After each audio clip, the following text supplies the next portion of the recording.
इकडे नाही तुमचा माईक आहे ऑलरेडी. आहे ना, मग. त्यांचं शिवसेनेचंच आहे, त्यांनी हे सांगितलं. आहे का? ओके शिवसेनेचं आहे.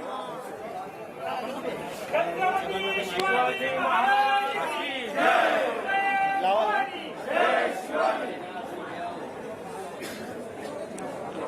शिवसेना नेते संजय गावित, आनंदराव अडसूळ, दिवाकर रावते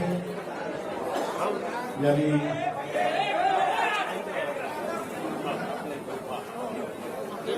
तुम्ही ऐक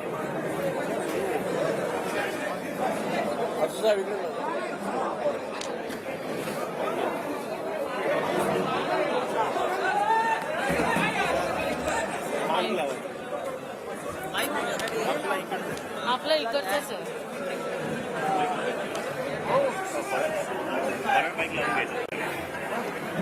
हे आपल्या सेना बनत आहे.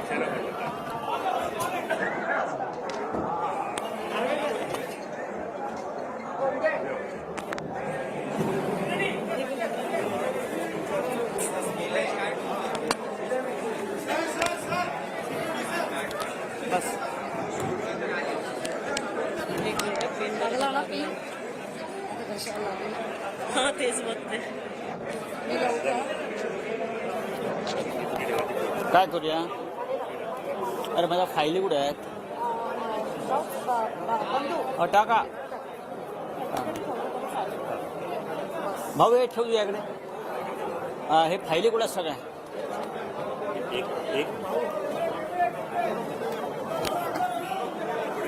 यायच्या आधी पाहिजे होतं. एक नंबर घ्या तुमच्याकडे, बाकीच्या माझ्याकडे. मग हे काय आहे? काय द्या. 1 ते 6 आहे आणि 7 नंबर खाली आहे. ठीक आहे, मी तुला कागद परत देत जाईन.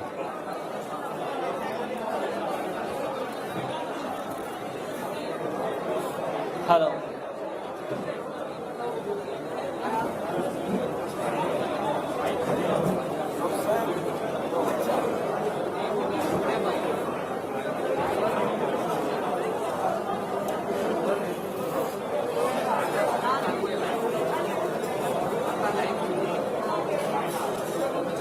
आले सगळे बसले.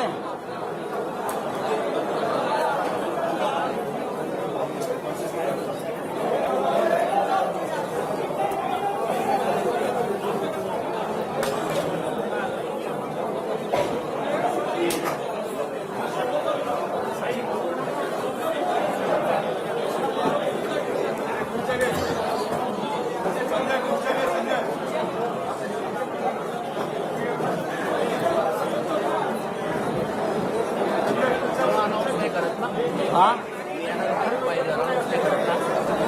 काय करतो ना, करूया. हा.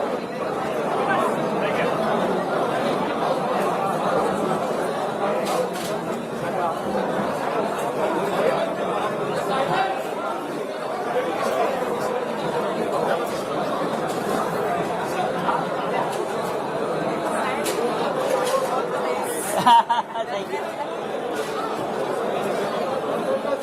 जय महाराष्ट्र.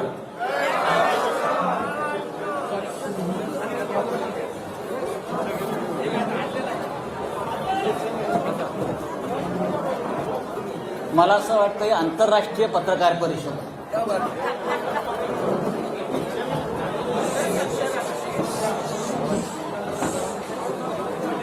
आपल्या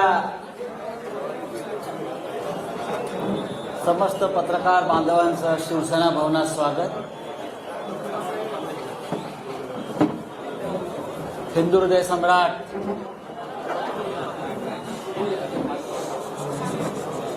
शिवसेना प्रमुख बाळासाहेब ठाकरे,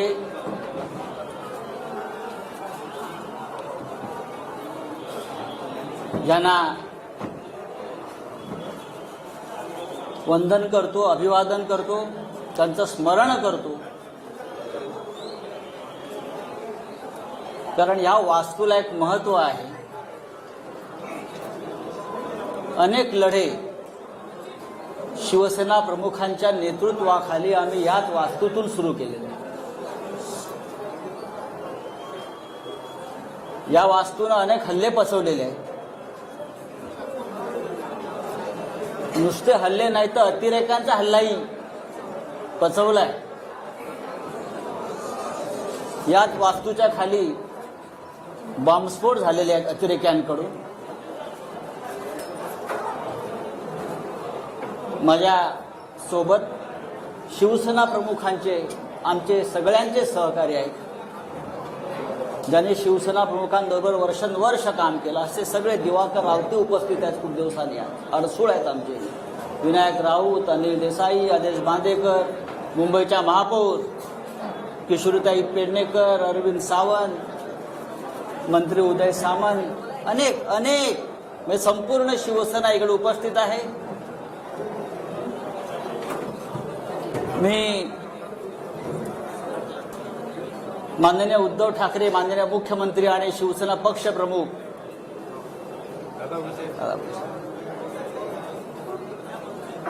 यांना सुद्धा इथूनच नमस्कार करतो, कारण ते वर्षा बंगल्यावरून आपली पत्रकार परिषद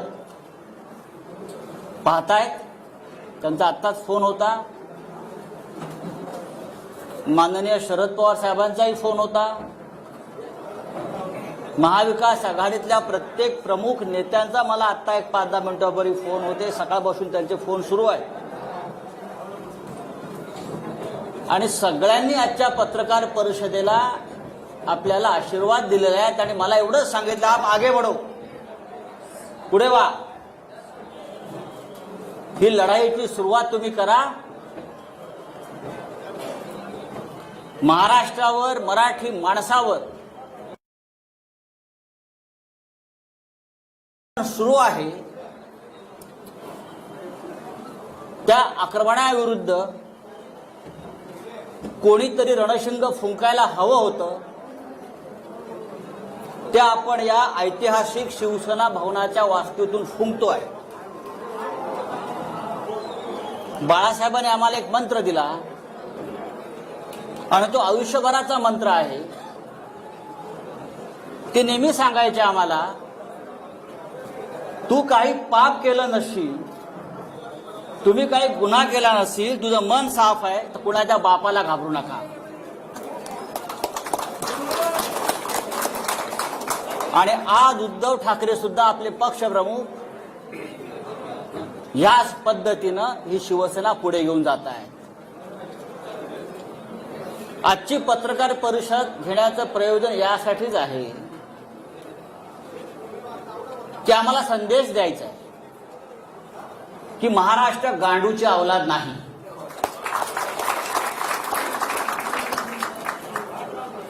मराठी माणूस बेईमान नाही आणि तुम्ही कितीही नामर्दांगी करून आमच्या पाठीमागे वार केले तरी शिवसेना घाबरणार नाही. यासाठी हे पत्रकार परिषदेचं आयोजन आहे.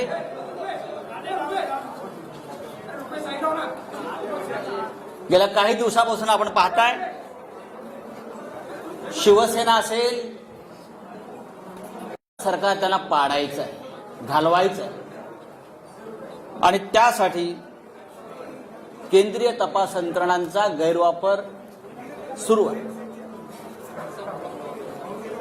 खोटे आरोप, बदनाम्या, केंद्रीय तपास यंत्रणांचा दबाव. एकतर तुम्ही सरेंडर व्हा, गुडघे टेका, नाहीतर सरकार आम्ही घालवू, अशा प्रकारच्या धमक्या सतत दिल्या जात आहेत. पहा ना, भारतीय जनता पक्षाचे जे प्रमुख लोक आहेत रोज तारखा का देत आहेत?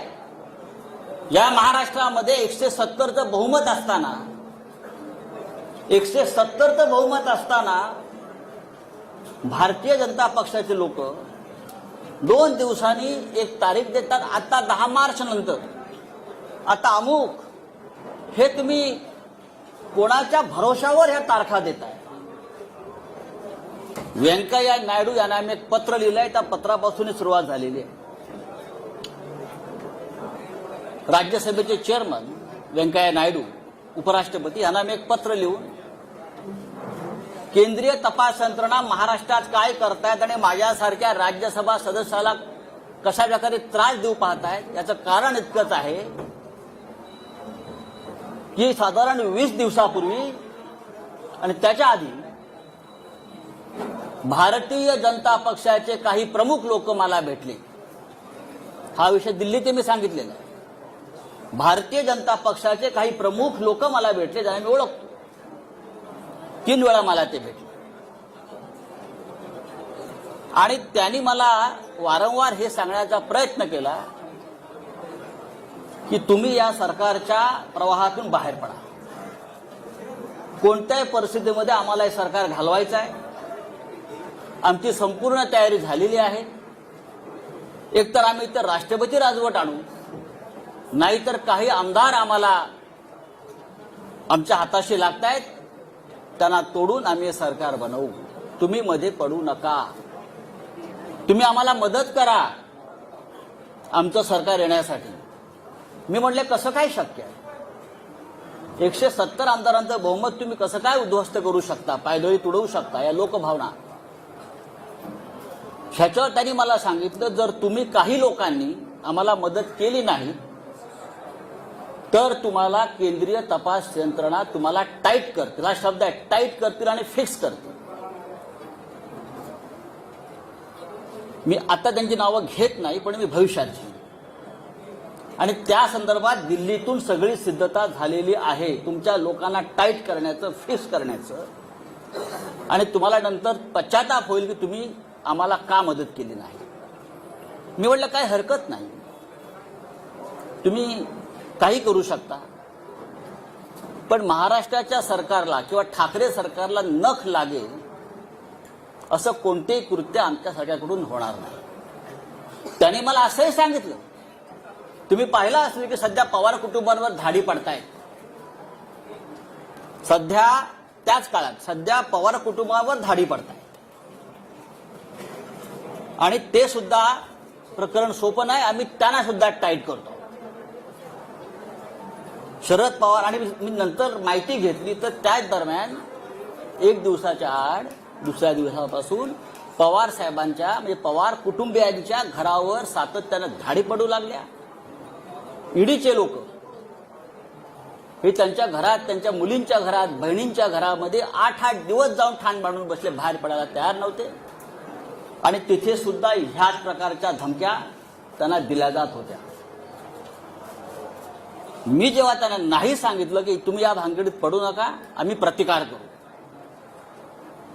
आम्ही प्रतिकार करू, सरकार पाडण्याचा प्रयत्न झाला तर महाराष्ट्रामध्ये ठिणगी पडेल, तेव्हा त्यांनी मला असं सांगतात की काही होणार नाही, आम्ही केंद्रीय पोलीस बल आणून सगळ्यांना थंड करू. ईडी तर आहेच, केंद्रीय तपास यंत्रणा आहेच. आणि तिसऱ्या दिवशी ताबडतोब माझ्यावर आणि माझ्या आसपासच्या लोकांवर ईडीच्या धाडी पडायला सुरुवात झाली. तिसऱ्या दिवशी अत्यंत वाईट पद्धतीने पहाटे 4 वाजता, पहाटे 3 वाजता आणि त्याच्या आधी धाड पडण्याआधी तो मुलुंडचा जो दलाल आहे तो पत्रकार परिषद घेतो आणि सांगतो की आता संजय राऊतांना अटक होणार आहे, आता ईडीचे लोक त्यांच्या घरी पोहोचणार आहेत, या माणसाच्या घरी पोहोचणार आहेत. हा काय प्रकार? तुमचं सरकार महाराष्ट्रात आलं नाही याचा तुम्ही सूड अशा प्रकारे केंद्रीय तपास यंत्रणांचा, सीबीआयचा, ईडीचा गैरवापर करून आम्हाला त्रास देता आणि तुम्हाला असं वाटतं की आम्ही झुकू. बाळासाहेब ठाकरेंनी आम्हाला शिकवलं नाही गुडघे टेकायचं, अजिबात. हे शक्य नाही. तुम्ही काही करा, हे सरकार पडणार नाही. मी वारंवार त्यांना सांगत राहिलो आणि जेव्हा जेव्हा मी त्यांना सांगत आलो त्या दिवशी माझ्या नातेवाईकांच्या, माझ्या मित्रांच्या घरावर रेड पडत गेल्या. म्हणजे मला फ्रेम करण्यासाठी त्यांनी माझ्या आजूबाजूच्या लोकांना फ्रेम करण्याचा प्रयत्न केला. खोटी प्रकरण आहेत सगळी. जे जे आरोप माझ्यावर झालेले आहेत त्यातलं एकही प्रकरण खरं नाही. कोणत्याही प्रकरणात कोणत्याही धंद्यात अशा प्रकारच्या मुळात मराठी माणसाला धंदा करून असं यांना वाटतं, म्हणून ते आपल्याला टाईट करतात. माझी मुलं असतील, माझे नातेवाईक असतील, माझा मित्र परिवार असेल, प्रत्येकाला बदनाम करायचं, खोट्या नावाने फोन करायचं. आत्ता तुमच्याकडे ईडी पोस्ट आहे, मुलांना फोन करायचा, उद्या सकाळी 4 वाजता ईडी आणि सीबीआय तुमच्या घरी येत आहे, उद्या सकाळी तुमच्या वडिलांना अटक करून घेऊन जातील. इतकं निर्घृण पद्धतीनं राजकारण या महाराष्ट्रामध्ये कधी झालं नव्हतं. हे भारतीय जनता पक्षानं नालायकपणा सुरू केला या महाराष्ट्रामध्ये. गेल्या काही वर्षापासून आपण पाहतोय, वर्षभरापासून शिवसेना आणि उद्धव ठाकरे यांच्यावरती हल्ले सुरू आहेत. खोटे काय एक एक प्रकरण मी तुम्हाला आता सांगतो. सत्य काय आहे, आतापर्यंत शिवसेनेकडून आपण कधी उत्तर दिलं नव्हतं. आता उद्धवजींनी मला सांगितलंय, आधी लोकांसमोर वस्तुस्थिती येऊ द्या, सत्य येऊ द्या, आणि मग आपण बघू काय करायचं. खरं म्हणजे ही आजची पत्रकार परिषद ही ईडीच्या कार्यालयासमोर घेण्याची आमची योजना होती. पण नंतर आमची चर्चा झाली की सुरुवात इथून करू आणि अंत तिकडे करू. पाहू महाराष्ट्रात कोण राहताय ते, तुम्ही राहताय की आम्ही राहतो. हा महाराष्ट्र आमच्या बापाचा आहे. हे बाहेरचे लोक येऊन आमच्यावरती दादागिरी करणार, आमच्या घरात घुसणार, आमच्या बायका मुलींकडे बघणार, हा, आणि भाजपवाले टाळ्या वाजवणार. हा निर्लज्जपणाचा कळस आहे. छत्रपती शिवाजी महाराजांच्या राज्यामध्ये, बाळासाहेब ठाकरेंच्या राज्यामध्ये कधी असं घडलं नव्हतं. या राज्यात अनेकांनी राज्य केलेलं आहे, पण ह्या पद्धतीनं कधी राजकारण केलं नव्हतं. उद्धव ठाकरे आणि परिवाराचे रोज काहीतरी एक प्रकरण काढत असतात. काय तथ्य आहे त्यात? आतापर्यंत कोणी त्यांच्याकडनं सांगायला आलं नाही समोर. पण मी तुम्हाला सांगतो, तो जो कोण बोलतोय ना, दलाल, ज्याला मराठीमध्ये आपला भडवा म्हणतात, बरोबर ना, शुद्ध भाषेत आपल्या मराठीत भडवा म्हणतात, भडवा. हा, त्याने असं म्हटलं की ठाकरे कुटुंबियांनी कोरलाई गावात अलिबाग जवळच्या 19 बंगले बांधून ठेवलेत म्हणे. काय 19 बंगले? ही बेनामी प्रॉपर्टी आहे. 19 बंगले. माझं आव्हान आहे त्या माणसाला,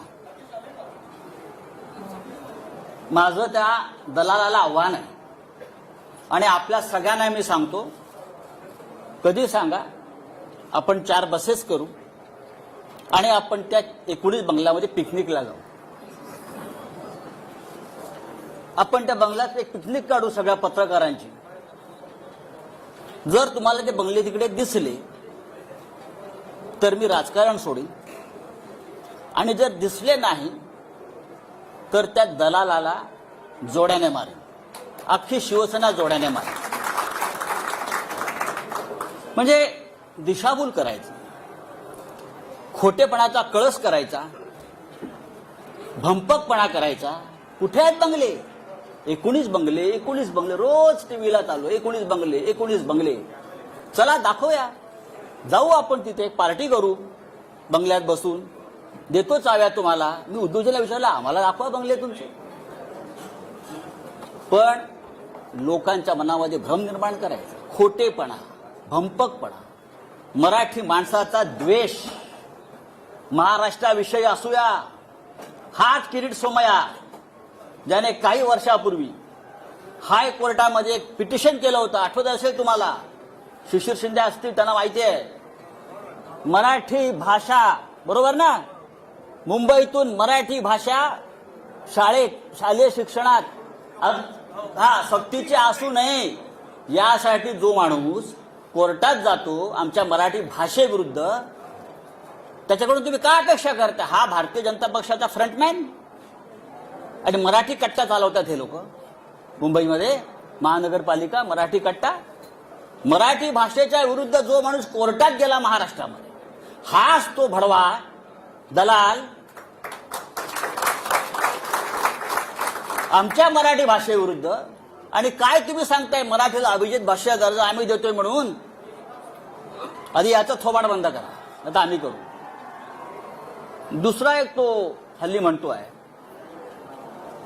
की आमचे श्रीधर पाटणकर आहेत आमच्या परिवारातले, त्यांनी म्हणे देवस्थानाच्या जमिनी विकत घेतल्या कर्जतला. मी स्वतः माहिती घेतली. मी काय पाटणकरांशी बोललो नाही, पण मी स्वतः माहिती घेतली त्या संदर्भात काय आहे. माझं त्याला आव्हान आहे हा आरोप करणारा. पाटणकरांनी देवस्थानाची जमीन कुठे आणि कशी विकत घेतली तुम्ही दाखवा. जी काय जमीन तुम्ही दाखवताय ही जमीन त्यांनी म्हणजे हे बापरे अनेक याच्याकडून त्याच्याकडे त्याच्याकडून ह्याच्याकडे त्याच्याकडून ह्याच्याकडे त्याच्याकडून ह्याच्याकडे असे मध्ये 12 लोक आहेत आणि 12व्या माणसाकडून पाटणकरांनी खरेदी केली. त्यांचा आणि देवस्थानाचा काही संबंध नाही. 2014 साली ही जमीन त्यांनी सलीम बिलाखियाकडून घेतलेली आहे. बिलाखियाने अविनाश कडूकडून घेतलेली आहे. अविनाश कडूने अर्जुन गुरवकडून घेतलेली आहे. अर्जुन गुरवने विठ्ठल गुरवकडून घेतलेली आहे. असे एक मोठी अशी काय त्याच्यामध्ये नाव आहे. देवस्थानाकडून जमिनी आम्ही खरेदी केल्या. काय कशा करता. संजय राऊत आमचे आनंदराव अडसूळ ते वारंवार सांगतायत की मी निर्दोष आहे. माझ्यावरती खोटे आरोप आणि हे फ्रेम केलेले आहेत, तरी त्यांच्या विरोधामध्ये बोलत राहायचं, त्यांची बदनामी करत राहायचं. आनंद अडसूळ आमचे, भावना गवळी, रवींद्र वायकर, अनिल परब आणि सगळं झालं होतं मग माझ्याकडे. कारण मी म्हटलं सरकार पडू देणार नाही. प्राण जाय पर वचन न जाय. तेव्हा माझ्या मागे लागले. त्यांनी केलेला प्रत्येक आरोप हा खोटा आहे. माझ्या आयुष्यामध्ये मी कधी चुकीचं काम केलं नाही. आज सकाळीच मला कळलं की माझ्या बँकेत ईडीचे लोक गेले आहेत. माझ्या बँकेत सारस्वत बँक, स्टेट बँक, मला तो फोन आला की ईडीचे लोक आले. काय म्हणून. तुमचे 20 वर्षाचे म्हणे बँकेचे स्टेटमेंट्स घेऊन गेले. 20 वर्षाचे. बोलो ठीक आहे घेऊन जाऊ द्या. बरं ईडीचा तपास कसा आहे बघा. फार गमतीचा तपास आहे. माझं गाव अलिबाग. आता माझी जमीन लहानसण जी असेल ती अलिबागलाच असेल ना. ती मॉरिशसला नसेल किंवा भारतीय जनता पक्षाच्या नेत्यांप्रमाणे कुठे लंडन अमेरिकेत माझ्या प्रॉपर्ट्या नसतील. 50 गुंठे जमिनीचा तपास ईडी करत आहे. किती.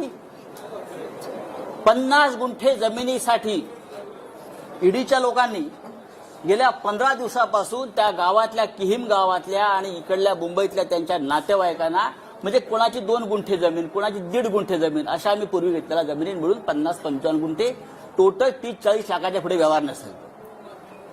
पहाटे 4 वाजता घरात घुसायचं, त्या गरीब लोकांना उचलायचं आणि ईडीच्या कार्यालयामध्ये आणून बसवायचं आणि धमक्या द्यायच्या. तुला जेलमध्ये टाकील. तू संजय राऊतांच्या विरुद्ध लिहून दे की तुला त्याने किती कॅश दिली. गरीब लोक आहेत, घाबरतात. त्यातले काही लोकांचे आई वडिलांकडून घेतलेले आहेत, ते मरून गेलेले आहेत. बरं का. 12-12, 14-14 तास बेकायदेशीरपणे त्यांना डांबून ठेवण्यात आलं. कोणत्या कायद्यानं. कोणता तपास आपण करताय. 55 गुंठे जमिनीचा तपास ईडी करताय. किती मोठं काम आहे ईडी समोर. धमक्या देतायत, दादागिरी करतायत. जेल में डालेंगे, इधर नहीं तिहार के जेल में डालेंगे, तिहार के. सगळ्यांचं नोटिंग झालेलं आहे. हे कोण आहेत ते बघू 2024 नंतर काय करायचं ते. ही कोणती पद्धत आहे. आमच्या मुलीच्या लग्नाच्या हिशोबाला लागलेत. फुलवाले, पताकावाले. आश्चर्य वाटते. मेहंदीवाल्याकडे पण गेले. मेहंदीवाल्याकडे गेले. मेहंदी हे नेल पॉलिश करणारे. कितना पैसा दिया. कितना पैसा दिया? हे ईडीचं काम, हे ईडीचं काम. गुजरातमध्ये 25,000 कोटीचा घोटाळा झाला, त्यांच्या डोळ्यासमोर 2 वर्ष FIR नाही घेतली तुम्ही.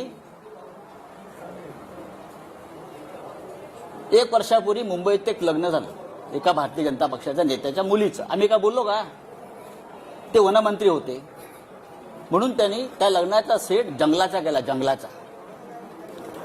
आणि त्याला फील यावा जंगलाचा म्हणून ते कार्पेट टाकलं होतं. त्याची किंमत 9.5 कोटी रुपये होती. ईडीला काय दिसलं नाही का हे? आम्ही म्हणतो घरातलं लग्न आहे, घरात शिरायचं नाही, पण आमच्या घरात तुम्ही शिरता अशा पद्धतीने. म्हणजे ही काय पद्धत काय? मुलांच्या घरात तुम्ही शिरताय, मुलांच्या दुकानात शिरताय, मुलांच्या कामाच्या ठिकाणी शिरताय, दादागिरी करताय, देख लेंगे बोलताय. अरे बघा ना, मी सांगतो बघा. मी पहिला माणूस आहे सांगणारा की बघा म्हणून. बघूनच घ्या. जेलमध्ये टाकणारा टाका, मी जायला तयार आहे, पण माझ्याबरोबर तुम्ही सुद्धा असाल सगळे. आता मी काही गोष्टी तुम्हाला सांगतो, हळूहळू त्या सांगायला हव्यात.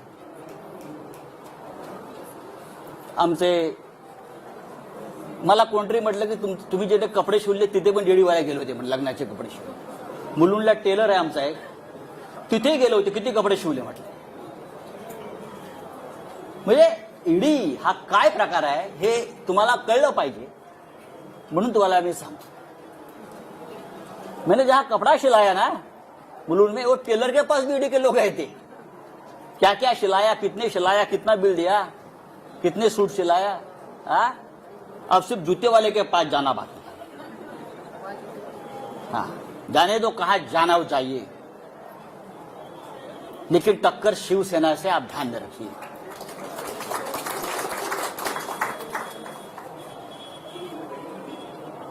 एक दूध वाला है हरियाणा में, हरियाणा में एक दूध वाला है, मिल्कमैन,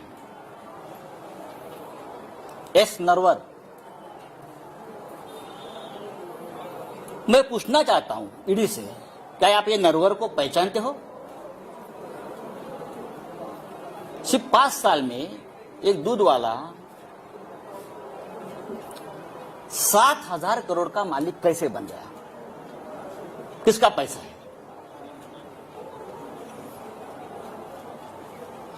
7,000 करोड़ का मालिक कैसे बन गया? जब से महाराष्ट्र में बीजेपी की सरकार आ गई तब से उसका महाराष्ट्र में आना जाना शुरू हो गया. बीजेपी के नेता मुख्यमंत्री के घर में उनका तो खुला आना जाना रहता था. उसके बाद उसकी प्रॉपर्टी बढ़ने लगी. किसका पैसा उसके पास है? किसने किया मनी लॉन्ड्रिंग? मैं ये मनी लॉन्ड्रिंग की जो केसेस है नरवर की और सब की, आप बीजेपी के नेताओं की यहां की, जल्दी में दे रहा हूं,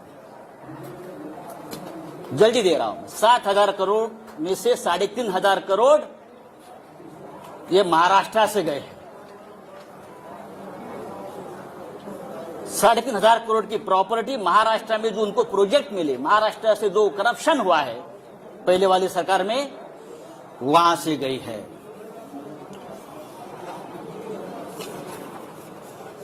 महाराष्ट्र में सबसे बड़ा घोटाला जो है फडणवीस सरकार के काल में बहुत हो गए, लेकिन सबसे बड़ा घोटाला हुआ है महा आईटी में. 25,000 करोड़ का घोटाला है.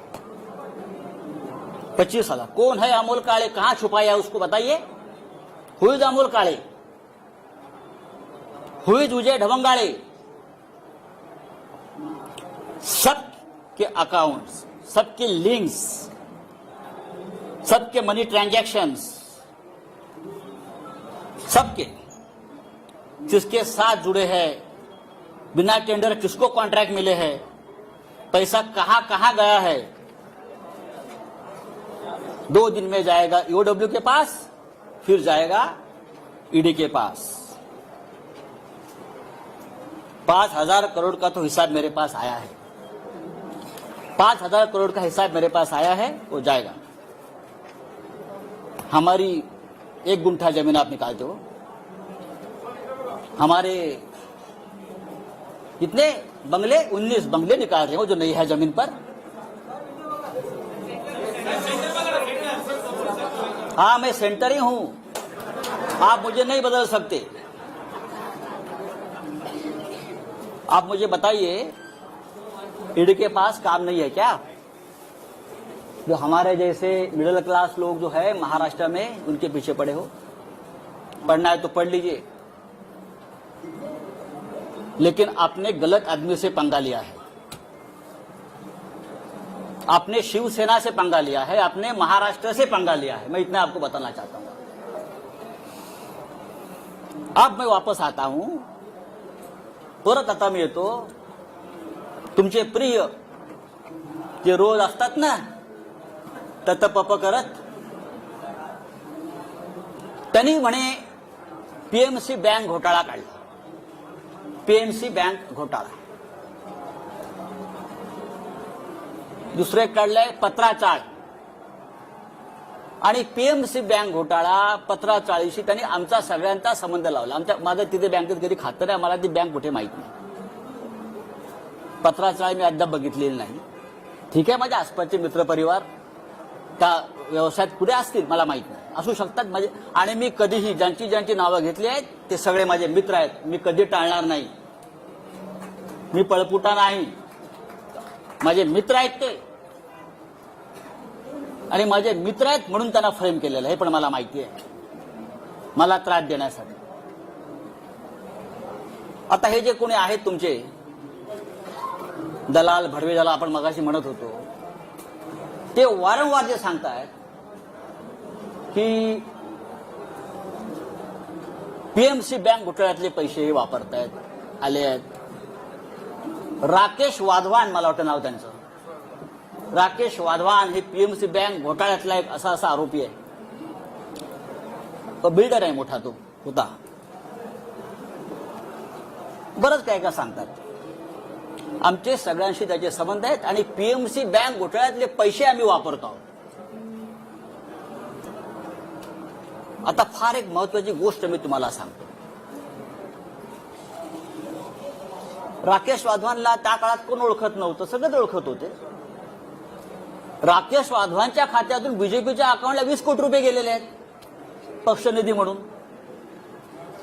बीजेपीच्या अकाउंटला 20 कोटी ऑफिशियली गेले आहेत राकेश वाधवानचे, हे सगळ्यांना माहिती आहे। पण आता हे जे महाशय बोलतात आमच्यावर कि राकेश वाधवान, पीएमसी बैंक घोटाला, भ्रष्टाचार, ईडी वाले सुनो, अगर ईडी वाले कहा सुनते होगे आज मेरी बात उनको सुननी पड़ेगी आज। ईडी और सीबीआई, ईओडब्ल्यू, प्रधानमंत्री और गृह मंत्री आज मेरा ये जो स्पीच है वहां बैठकर सुन रहे हैं, मुझे मालूम है।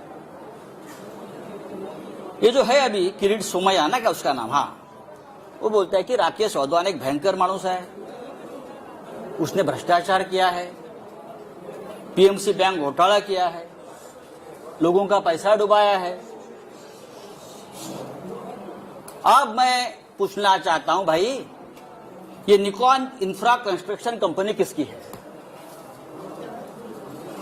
निकॉन इंफ्रा कंस्ट्रक्शन कंपनी किसकी है? ये कंपनी किरीट सोमैया की है, उसका फैमिली की है, नील किरीट सोमैया की है, और वो राकेश वाधवान का पार्टनर है।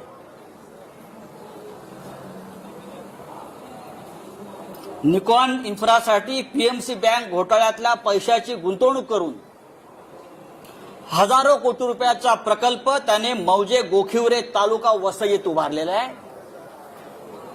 हे मी पुराव्यासह सांगतोय। पीएमसी बँक घोटाळ्याचा मास्टर माइंड एचडीआयएलचा राकेश वाधवानशी यांचा थेट आर्थिक संबंध आहे। पीएमसी बँक घोटाळ्यातल्या प्रकरणात ब्लॅकमेल केलं यांनी, आणि वाधवानकडून कोट्यावधी रुपयाची जमीन यांनी आपला एक फ्रंटमॅन आहे लाडानी म्हणून त्याच्या नावावर घेतली। आणि प्लस कॅश पण घेतली आहे. ही कॅश 80 ते 100 कोटीच्या घरात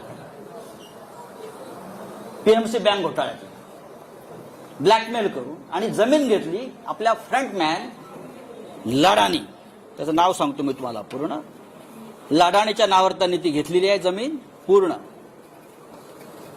वसई.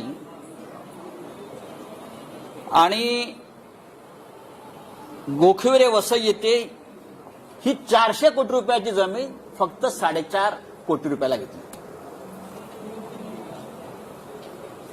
अशा 2 जमिनी त्याने घेतलेल्या आहेत. एक जमीन 7 कोटीला घेतली आणि त्या जमिनीवर जी कंपनी आहे, या कंपनीचा डायरेक्टर नील किरीट सोमया निकॉन फेज 1 आणि निकॉन फेज 2 हे हजारो कोटीचे प्रकल्प उभारले जात आहेत. हा सगळा पीएमसी बँकेतला पैसा. एन्व्हायरमेंट क्लिअरन्स नाही, एन्व्हायरमेंट क्लिअरन्स नाही, अनेक नियमांचं पायमल्ली केलेली आहे. राष्ट्रीय हरित लवादानं जर आता ऍक्शन घेतली तर त्याला 200 कोटी रुपयाचा दंड होईल. माझं आदित्य ठाकरे पर्यावरण मंत्री यांना आवाहन आहे, ताबडतोब यात लक्ष घाला आणि या प्रोजेक्टच्या संपूर्ण परवाने रद्द करा आधी. आणि ईओडब्ल्यूनं पीएमसी बँक घोटाळ्यामध्ये किरीट आणि नील सोमयाला ताबडतोब अटक करा. पीएमसी बँक घोटाळ्याच्या आधी किरीट सोमयाच्या अनेक जवळच्या लोकांनी बँकेतून पैसे काढून घेतले. मी तुम्हाला नंतर ती यादी देणार आहे. म्हणजे याला घोटाळा होतोय माहिती आहे. मुळात पीएमसी बँक घोटाळ्यातल्या या माणसानं किरीट सोमयाच्या माणसाला जमीन का विकली? 2015 साली तेव्हा घोटाळा सुरू होता ना. हा भ्रष्टाचाराविरुद्ध लढणारा माणूस स्वतः हा आम्हाला अक्कल शिकवतोय, आम्हाला ज्ञान देतोय. हे एक लक्षात घ्या. हे सगळं एका बाजूला भ्रष्टाचारावरती भजन करायचं, दुसऱ्या बाजूला महाराष्ट्र लुटायचा, मुंबई लुटायची, आमच्यावरती आरोप करायचे मुंबई महानगरपालिकेपासून सर्वत्र, आणि आपले भ्रष्टाचार लपवायचे. हा किरीट सोमया हा भारतीय जनता पक्षाचा सध्या मुंबईतला चेहरा आहे. लक्षात घ्या. हे जे आहे हा देवेंद्र रजनीकांत लधानी त्याचं नाव आहे. He the front man of Kirit Somaiya. आणि त्याने राकेश वाधवांशी व्यवहार केलेला आहे मोठ्या प्रमाणात, कोट्यावधी रुपयाचा. ते सगळे पैसे पीएमसी बँक घोटाळ्यातले आहेत. ते सगळे पैसे, ते व्यवहार हे त्या बँकेसंदर्भातलेच आहेत आणि 1540 संदर्भातले पैसे सुद्धा याच्यामध्ये गेलेले आहेत. याची संपूर्ण चौकशी महाराष्ट्राच्या मुख्यमंत्र्यांनी करावी. त्यांचं माझं बोलणं झालेलं आहे. हे फक्त मी 5% सांगितलं आहे, कारण बाकी सगळे पेपर्स आज जातील. दुसरी गंमत तुम्हाला सांगतो. पीएमसी बँक घोटाळ्याचा तपास ईडी करत आहे. हे सगळे कागद ईडीकडे मी 3 वेळा पाठवलेले आहेत. हे सगळे पेपर्स, ऑल डॉक्युमेंट्स भ्रष्टाचाराच्या या किरीट सोमयाच्या गेल्या 3 महिन्यामध्ये मी किमान 3 वेळा ईडी कार्यालयात पाठवलेले आहेत. तुम्ही 1 गुंठे 2 गुंठेवाल्यांना बोलवता आणि मी बघितलंय हा किरीट सोमया आतमध्ये बसून ईडीच्या कार्यालयामध्ये दही आणि खिचडी खात असतो रोज. हा, त्याच्या बापाचं राज्य आहे का इथे? तुम्ही आमच्या मराठी लोकांना बोलवणार, तुम्ही आमच्या मंत्र्यांना बोलवणार, तुम्ही आमच्या आमदार खासदारांना बोलवणार. और ये जो लोग हैं, ईडी का करप्शन इस हद तक है कि ये सब लोग ईडी के वसूली एजेंट बन गए. और मैं ये बहुत दावे के साथ कहता हूं. अब और एक मैं आपको बहुत इंटरेस्टिंग और मजे की बात बताने चाहता हूं. ईडी वाले सुनो और हिम्मत है तो मेरे घर पर आइए. मैंने पहले भी इस मंच से कहा था मैं नंगा आदमी हूं, मैं शिव सैनिक हूं. आप कितना भी मेरे बारे में गलत कर लीजिए, कितनी भी फ्रेम कर लीजिए, आई विल फाइट. मैं ईडी वाले से पूछता हूं ये जितेंद्र चंद्रलाल नवलानी कौन है? नाम लिख लीजिए, जितेंद्र चंद्रलाल नवलानी। ये नाम सुनकर मुंबई और दिल्ली के ईडी ऑफिस का सांस बंद हो गया होगा, उनको पसीने छूटे हैं।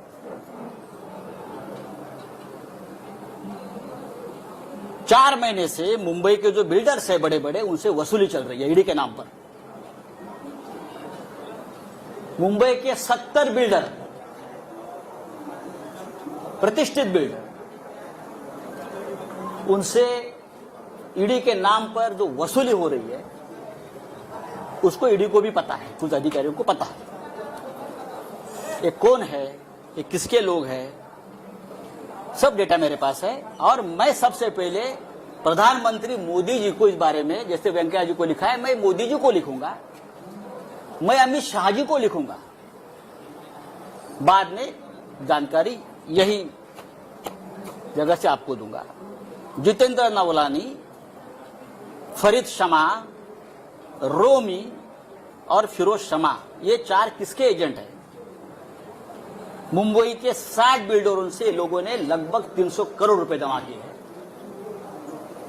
कहां हो गया उसका मनी लॉन्ड्रिंग, मैं आपको बता दूंगा जल्दी। उसमें कितने ईडी के अफसर शामिल हैं, कहां बैठते हैं, कहां खाते हैं, कहां पीते हैं और क्या अय्याशी करते हैं,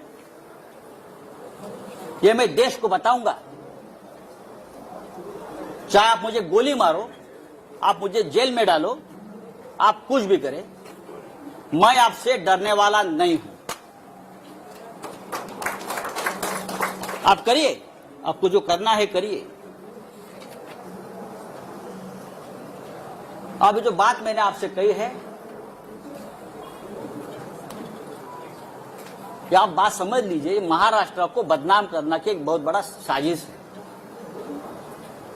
महाराष्ट्र, बंगाल और झारखंड, ये 3 राज्यों की सरकार गिराने की साजिश चल रही है और ईडी और सीबीआई का हथियार बना रहे हैं।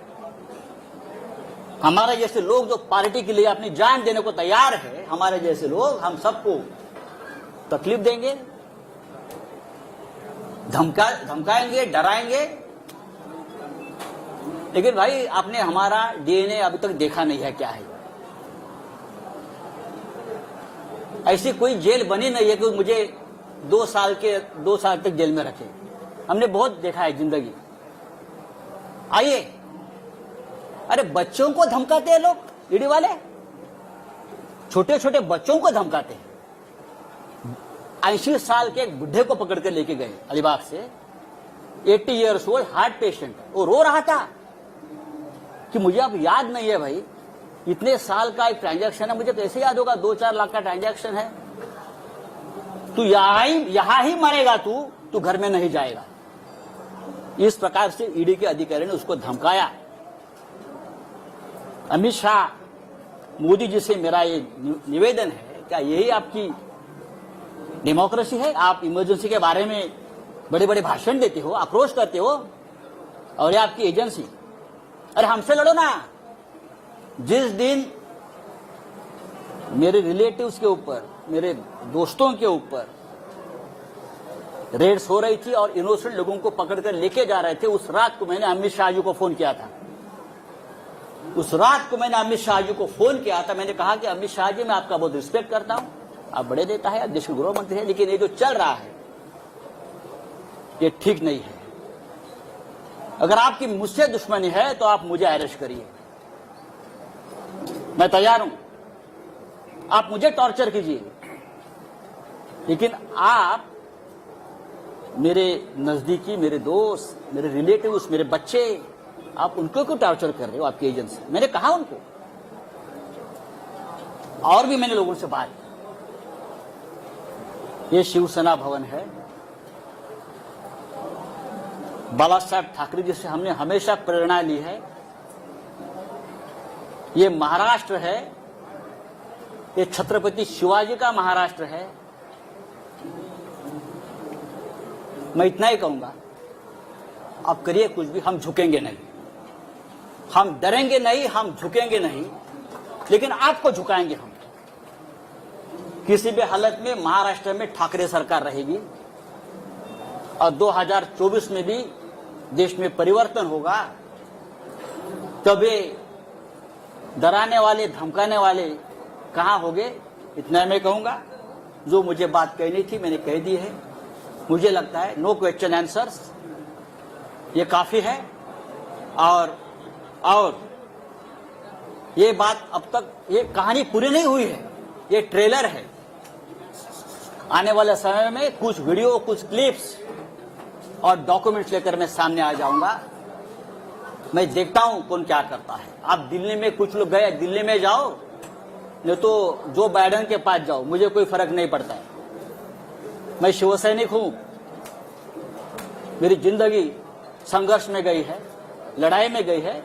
बाला साहेब ठाकरे जी का मुझे हमेशा आशीर्वाद मिला है हम सबको। हम हारने वाले नहीं है। जय हिंद, जय महाराष्ट्र।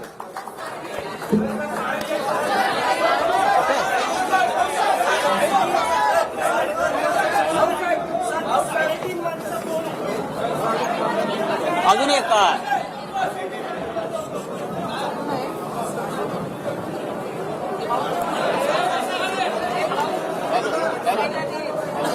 और हाँ, हेलो हेलो, मैंने आवाज नहीं।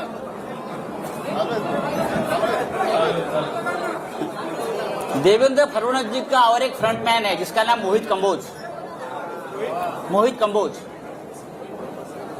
फडणवीस साहब का आजकल वो बहुत ब्लू आइड बॉय है, ऐसा मुझे कहा, मैं तो पहचानता नहीं। वो फडणवीस साहब को डुबाने वाला है। ये जो मैं देख रहा हूं, मैं थोड़ा सा बाकी है।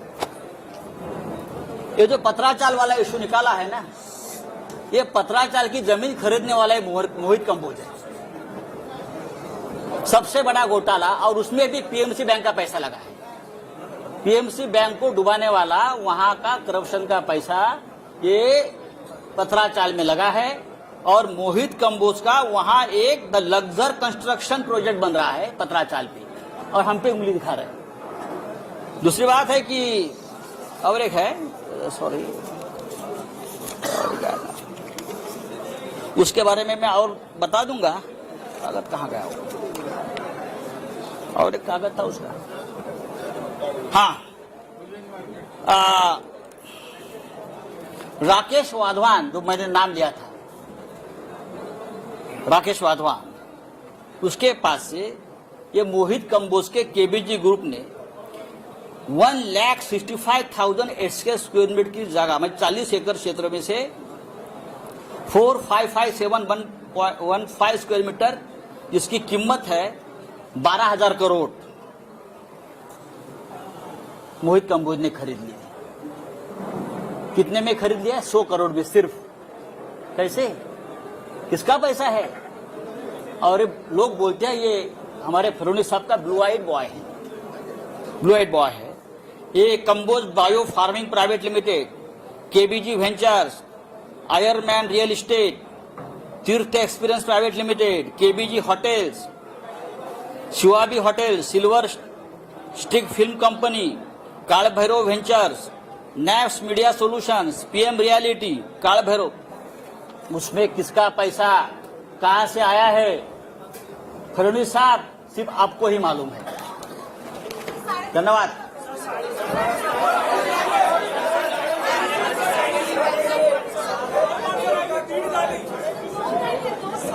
उद्यापासून तुम्हाला कळेल, जैसे जैसे कोई आधा है, कोई पाव है, कोई चाराने वाला है, जैसे जैसे अंदर जाएंगे वैसे वैसे आपको पता चलेगा।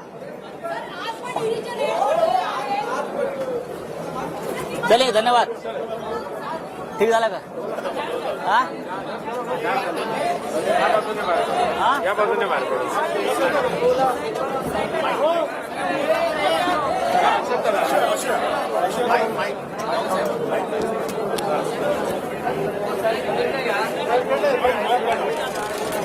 अरे पीन है छोटा पीन है। काढणार ओके झालं का हा एकदम मस्त हा? परफेक्ट ओके परफेक्ट झालं आणि याच्यापेक्षा जास्त बोलायचं हा. नाही नो क्वेश्चन आन्सर बस झालं क्वेश्चन आन्सरला गरज नाही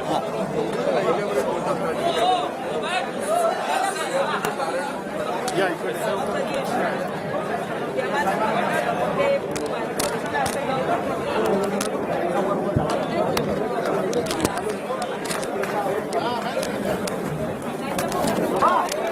तुम्ही जरा पुढे चला पुढे हे कुणाकडे द्यायचे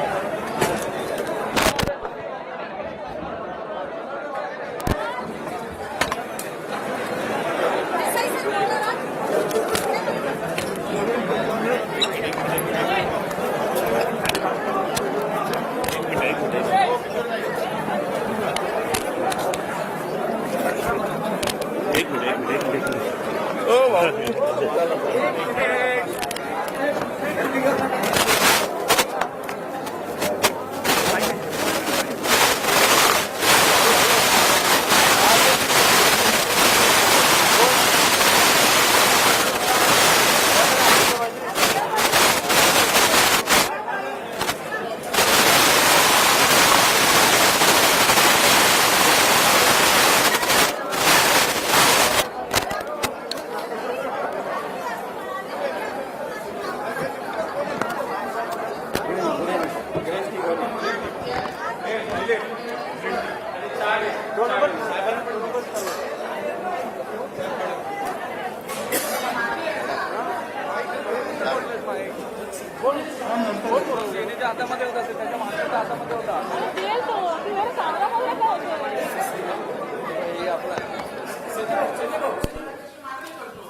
मध्येच मी अमोलला सांगितलं होतं जरा चेक करत राहा म्हणून येस व्यवस्थित चांगलं आलं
थँक्यू सर थँक्यू कुणाकडे होता तो त्यांच्या पीएकडे होता ड्रायव्हरच्याच खिशाला राहिला होता ड्रायव्हरने काढून दिला अच्छा त्यांच्याच पीएकडे हे निघाला नाही वाटतं तू असं माईक लावलं त्यांच्याकडे निघाला नाही ते राऊत साहेब दुसरे पण काढत होते ते राऊत साहेब दोघा तिघांनी अरे बंद कर. पिन आहे ना मी बंद केलेला त्यांना काढता नाही आलं मी ना असं घाबरलो केलं. हा मी असं करून बंद केलेलं तर त्यांना थोडं हे झालं